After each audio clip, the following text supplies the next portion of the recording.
Hello. Another gorgeous sunny day out here. I really love it. Blue skies, more leaves on the ground, more fall time type of signs going on. I just wanted to um, express some thoughts that I have on this really important topic of commitment. So, one of the main things that we practice our resilience skills for is for the purpose of is commitment, for our ability to be authentically available, consistent, and persistent and committed towards one thing, because with so before recovery, that's one of the main things that cause people to say, oh, I'm addicted. That's like one of the reasons that people come to identify as addicted, rather than just being like, oh, I really love to drink, I really love to shop, I really love sex, whatever it is. The reason why people identify as addicted is usually because they aren't fulfilling some kind of commitment or responsibility. Sometimes it is a responsibility that really isn't authentic or genuine for you, but that can become foggy in our minds when we also realize that we don't have that skill built up to stay committed and consistent with the things our heart does care about. So it's like, if we aren't committed to the things that we care about a lot, we're kind of just flying out there and other people can get upset. Why aren't we committed to their visions? And, we have to pick one or the other. We're either committed to being a support in other people's visions, or we are committed to supporting our own vision. And I'm speaking specifically about the main way that we earn money, you know. Um, and I think that factors a lot into people's quality of life and sense of fulfillment and health, and kind of the reason why people get so frustrated and stressed and turn to addictions, is the low quality of life that comes from the so many of the types of available jobs that we all, know about, have probably worked at some point, that are really not sustainable, are really not healthy, really not high quality jobs. And maybe they are for some people, just depending on your personal inclinations and desires, you know. But these kind of jobs can, we don't want to be in these jobs. And then we also, we have to be committed to our health. We have to be committed to our well-being, to our goals, to our passions, so we can make use of all this creative energy that we have. But we also, in order to do that, we have to be committed to our own vision. We have to have faith in ourselves. We have to, all the skills of resilience, the ways that we reframe things in order to honor and be devoted to how we want to experience the world, the ways that we talk to ourselves, the ways, just whether we are impressed and feel good about the way that we handle things, according to our own personal standards. And this can kind of, the reason why we often are not committed to our own visions, is because we just haven't developed that confidence of being consistent and persistent, and being like, well, what is authentic for me? What is authentic is what actually allows us to be consistent, persistent, and committed to something. And,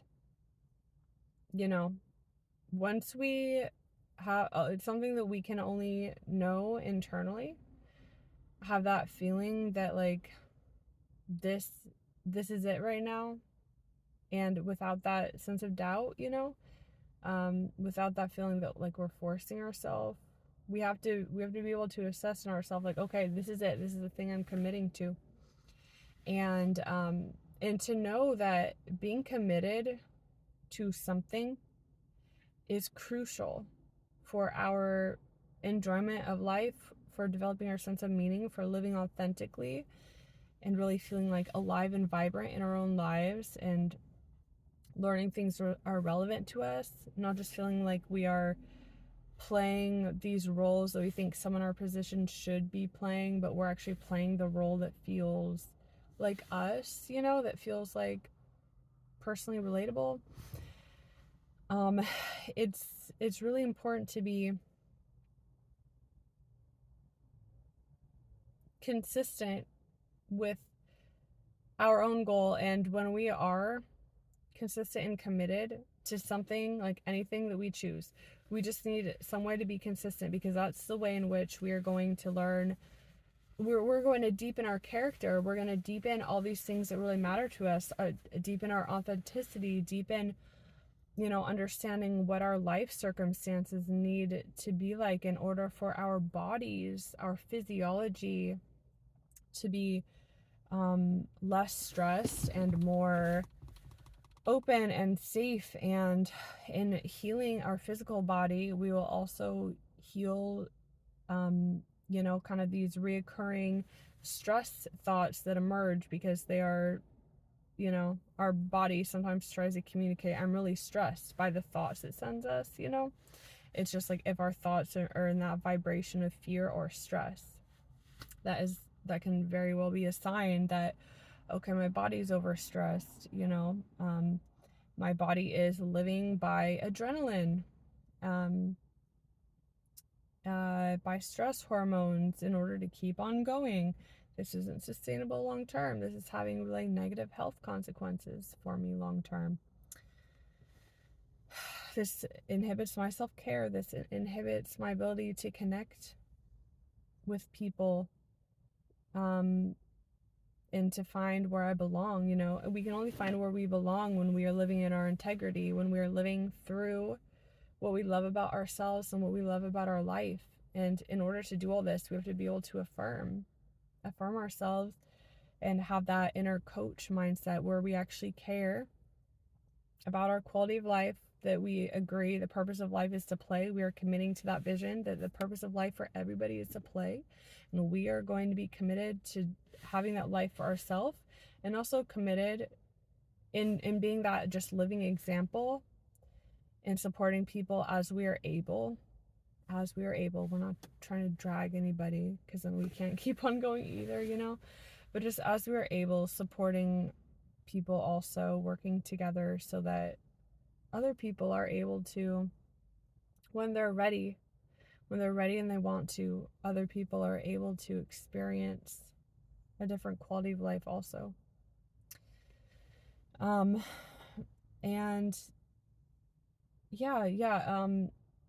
so when we are committed, that is really beautiful and crucial, because that is where all the things that give us that emotional motivation and that sense of connection to ourselves, and to just being alive and interested and like playing, like we're experimenting. We're like, oh, what's this do? Oh, this is enjoyable. Oh, this is fun. Oh, this is nice. Oh, there's a challenge, but I can do it. That kind of feeling. It's through being committed to one thing that we build up momentum, where we're able to feel safe and secure and practice being more authentic to ourselves, and really build up our confidence in the perspective we see the world through, and through our understanding what is possible, through letting those miracles happen, where the things we once thought were impossible become possible, and we do it because of our faith and our commitment. And so I know that when we have, at least for me, when we have commitments, our minds are really good at rationalizing and being like, oh, this is good, this is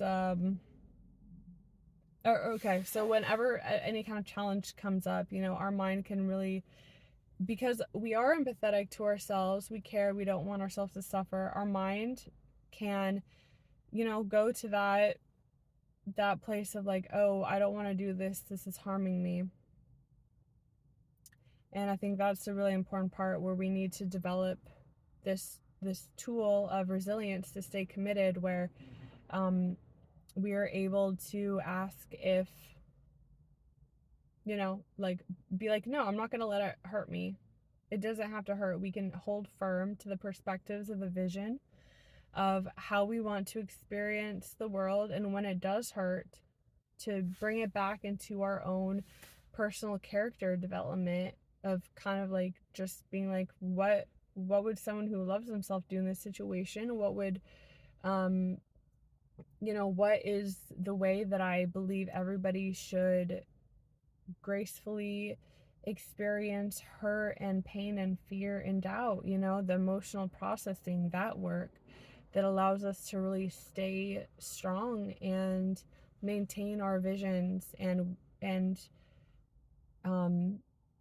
it's kind of like Brene Brown's work on vulnerability, where she always talks about like feeling like emotional processing, allowing ourselves, well, sometimes it's not like so much allowing, it just overcomes us, kind of the emotions of fear or hurt that we can experience when we're taking risks on things we really care about. But that's like the con side, but the pro side is so expansive and brilliant and beautiful and close to our hearts. And we need to remember that side of it, that like, yeah, we're gonna experience people saying things that aren't in favor of us.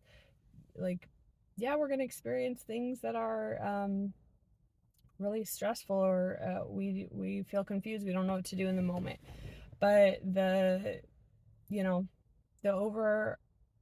overarching privilege is that we get to live in a way that is authentic to us, live in a way that supports our health, and live in a way that allows us to connect more authentically with other people, and to have more experiences we enjoy, and just feel really present in our lives and feel proud of ourselves, and have that sense of like, oh my God, like miracles are real, that kind of feeling that that we go after when we have these kind of ambitious goals, and these ambitious longer term goals.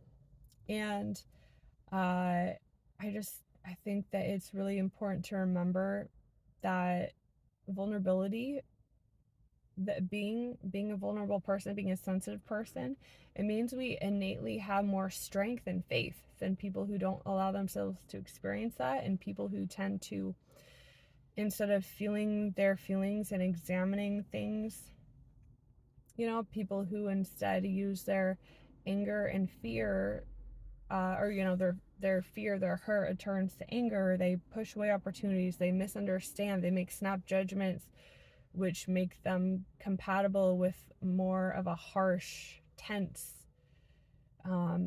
uncaring, uncurious, insensitive atmosphere. And then that causes a lot more pain, but that's just like the vibration, you could say, that they're co-creating, and so there's so many rewards to being vulnerable, to being sensitive, and we have to remember it's really a strength. And also, we always have the power at any moment to be like, I'm vulnerable and sensitive. I am also practical and realistic and grounded and value security and stability, and so I'm not going to allow myself to interpret something as hurt and pain. We have to have responsibility in that also, and not feel like it's just always something to celebrate, like, oh, I'm vulnerable, yay. Like, whenever we feel pain, we also have to try not to feel pain, because we have limited emotional resources, and we just want to save it for the most,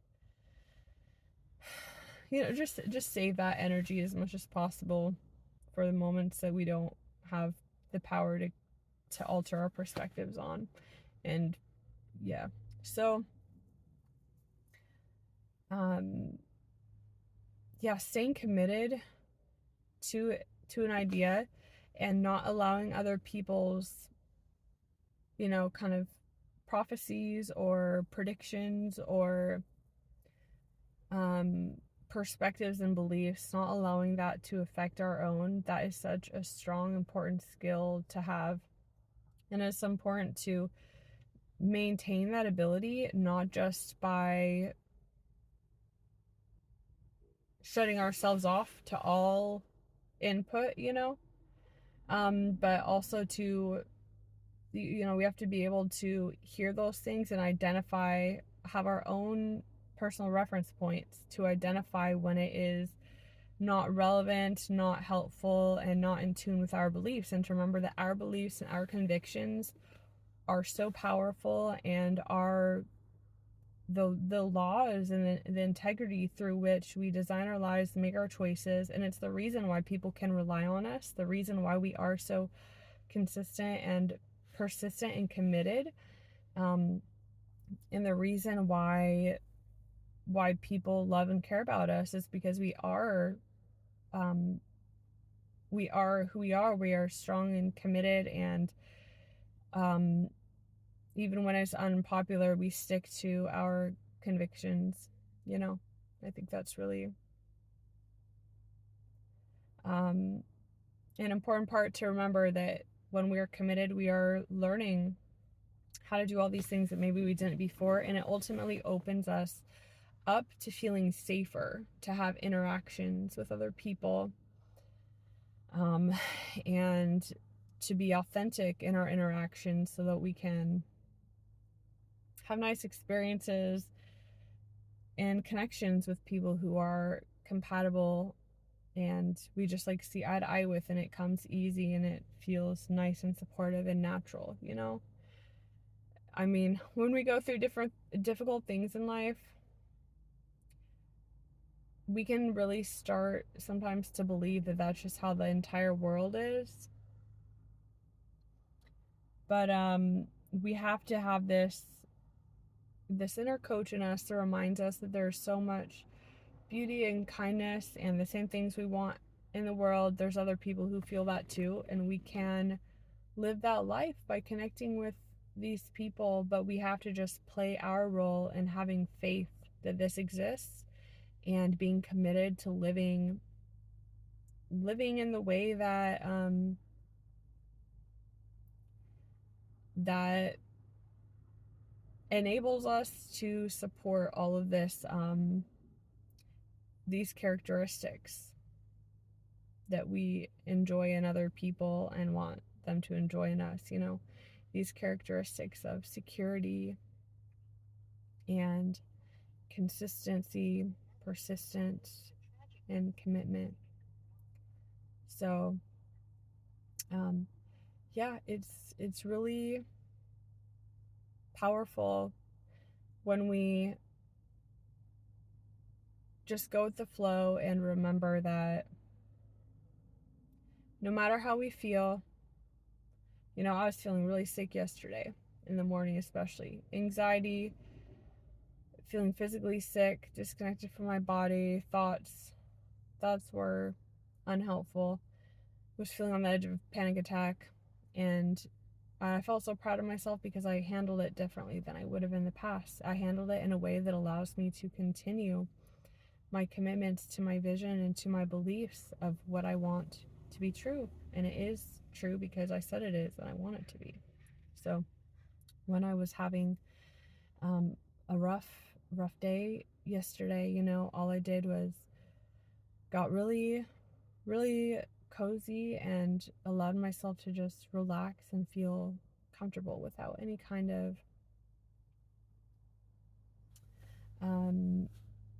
pressure, taking out this pressure, focusing on the gratitude, focusing on the beauty, acknowledging what my body was asking for in that moment, and being like, oh, there are phases to energy within being committed. That's a whole subject in itself.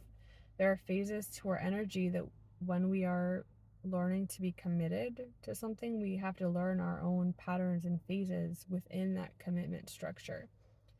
And learn that because we feel down or exhausted for a while, it doesn't mean that suddenly we're on the wrong path or everything is messed up or we did something wrong. It means, in this kind of like doomful, it's not worth committing to kind of sense. Um, it literally just means that we pushed ourselves too hard, and our physiology is communicating our stress to our conscious self with just like old pre-programmed thoughts that are attached to these feelings of exhaustion and fear. So yeah, it's so helpful to be able to identify when thoughts are just, not us, not helpful. We don't want to validate it. Um, and it's so helpful to just sorry, there's a cute dog. um, but it's just so important to be able to stay committed to ourselves even when we do have those down times, and to get comfortable and relax and remember that option that also maybe we will feel different soon. Maybe we will be able to have more uh, energy later on in the day. What we are experiencing is only for the moment, and to take care of ourselves and to identify why we might be feeling so tired. Like for me, I was like, I have to eat extra yesterday. I haven't been eating enough. I have to not use my mind as much. I had to, I did get some work done, but I just needed to let myself have extra rest. I'd been really pushing for a week and a half, or maybe closer to 2 weeks. And I had noticed that when I am, so when I delivered Amazon packages, it's like you have a lot of adrenaline going, right? Like the stress hormones, your body releases so much stress hormones because that's the only way to get through the job. Your body has to already kind of be used to that pattern to be able to sustain the job. Um, um, the the stress hormones are just, that's the only way to get through it. It's constant going, constant movement, constant different new things, very fast paced for like 10 hours, at least where I worked at. It was, we were one of those places who had 10-hour days.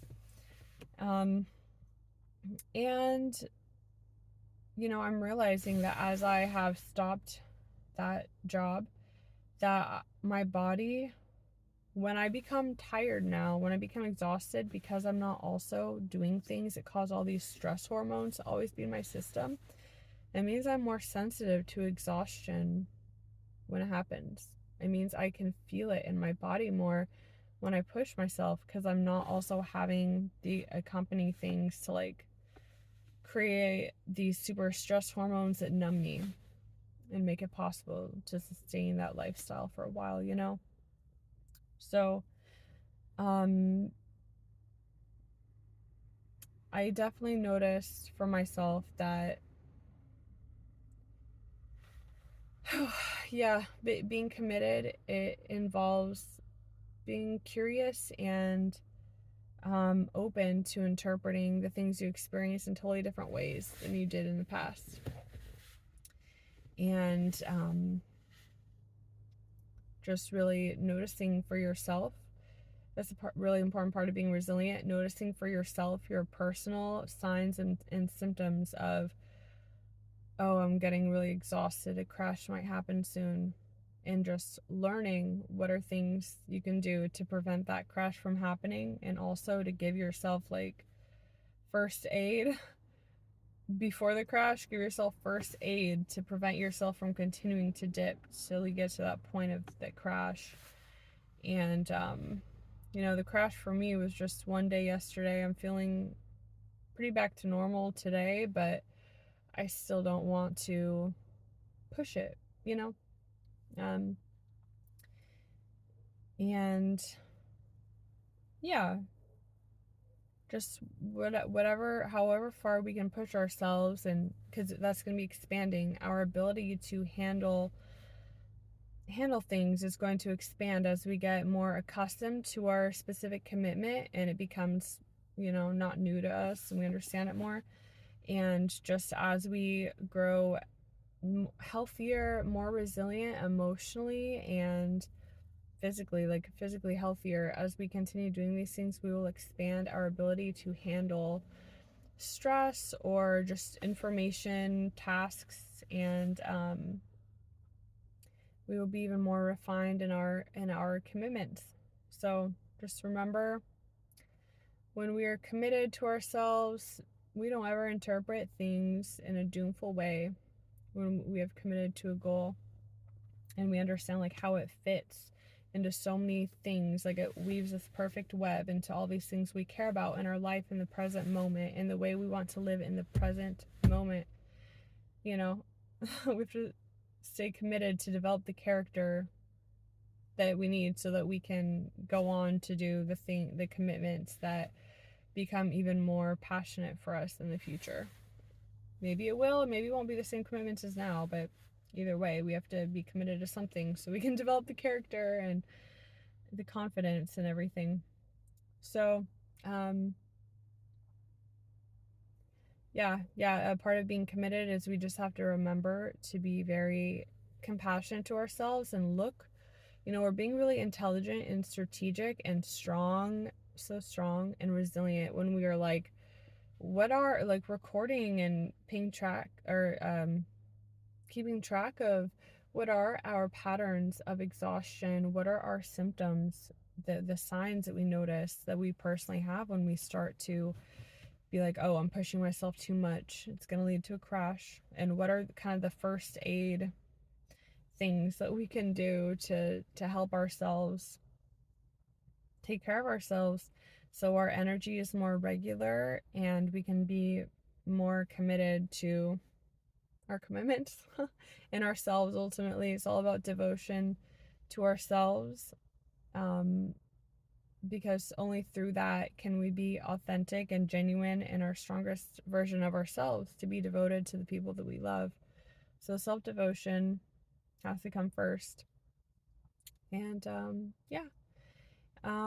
I affirm for you that you will find some way to identify what is your commitment right now. You already have a commitment. Maybe you haven't noticed it or, identified it as such, but do that if you haven't. And if you have identified what your commitment is, maybe think about what either kind of those patterns are for you, where you start to get exhausted and crash and discouraged, and think about ways that you can lessen that. You can prevent it, and you can also take really good care of yourself to give yourself more energy and security, because you definitely deserve that. And I definitely think that being committed to ourselves is the only way that we can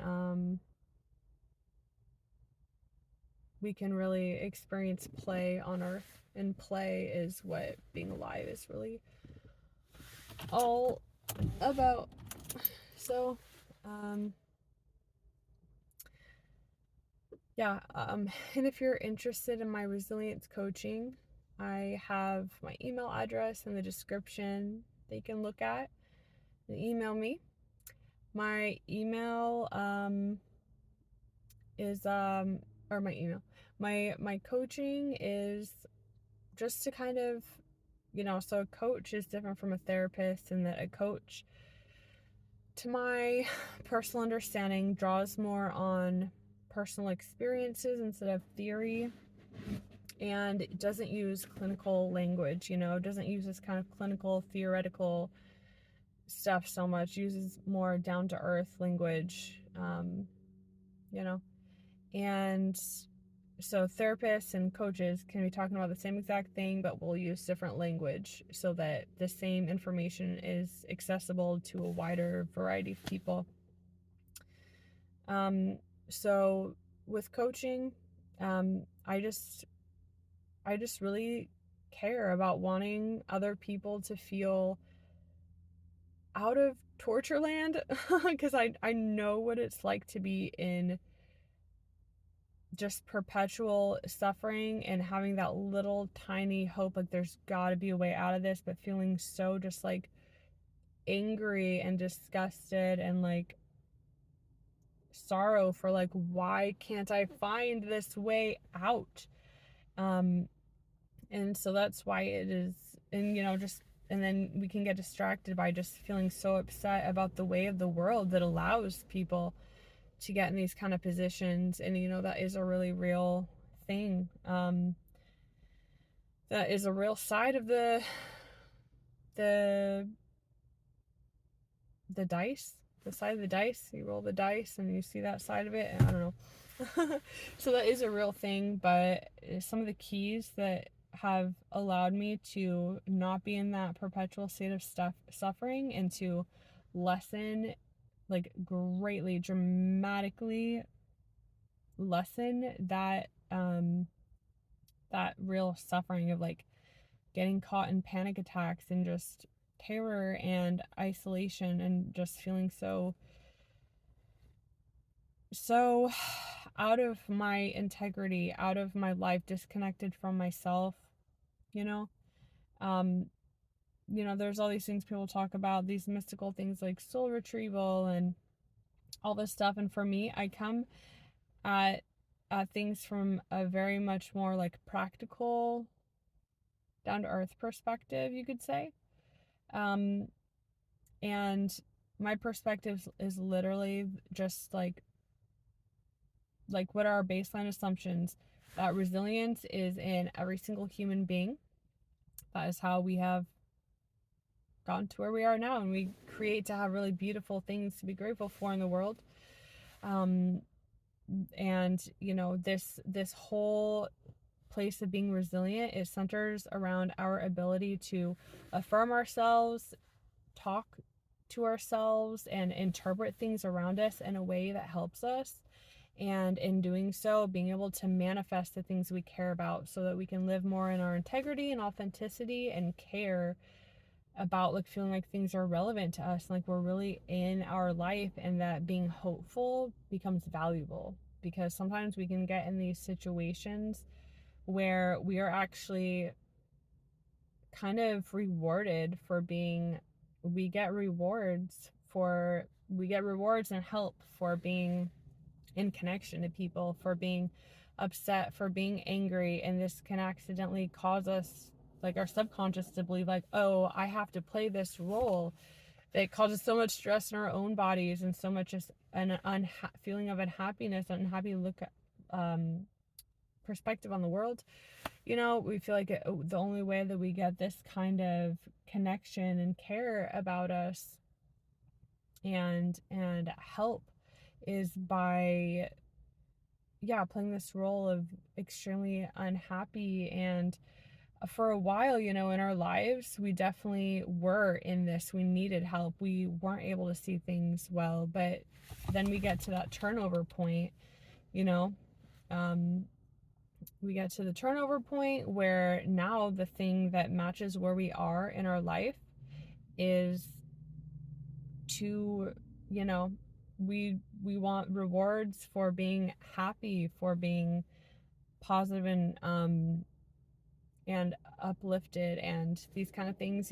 So that really goes into, that's a big part of resilience, and having, being responsible for our own lives and getting to live our life more by our own rules.